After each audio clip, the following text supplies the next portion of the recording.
Il-bastiment Aquarius beda jitrasferixxi mal-500 immigrant li għandu abbord bastimenti oħra tas-Servizz Navali Taljan li se jkunu qegħdin jakkumpanjawh sad-destinazzjoni tiegħu f'Valencia fi Spanja. It-trasferiment tal-immigranti qed isir minħabba l-fatt li l-kundizzjoni preżenti fuq il-bastiment Aquarius huma ħżiena ħafna tant li kien mimli saru ħommu. Il-bastiment mistenni jdum madwar 4 ijiem biex jasal ġewwa Valencia. Kmieni it-tlieta filgħodu l-Aquarius irċieva konsenja ta' għajnuna mill-awtoritajiet Taljani wara li l-awtoritajiet Maltin għamlu l-istess matul il-jum ta' Tnejn. Il-vapur kien ilu maqbud fi bħra internazzjonali għal jumejn wara li l-Italja permezz tal-Ministru tal-Intern Matteo Salvini rrifjutat li ddaħħal l-immigranti anki jekk kellha l-obbligu li ddaħħal is-629 immigrant fil-portijiet tagħha.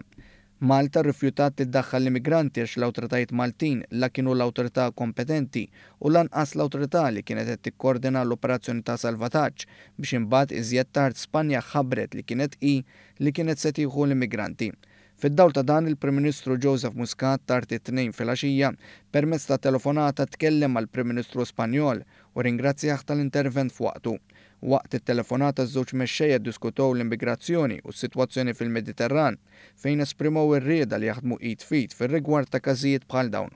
Sa dan it-tant kelliem mal-President Franċiż Emmanuel Macron qal li l-atteġġjament tal-Italja fil-konfront ta' din is-sitwazzjoni tal-immigranti u wieħed diskustanti u żied jgħid li mhux aċċettabbli li wieħed jilgħab b'ħajjet in-nies.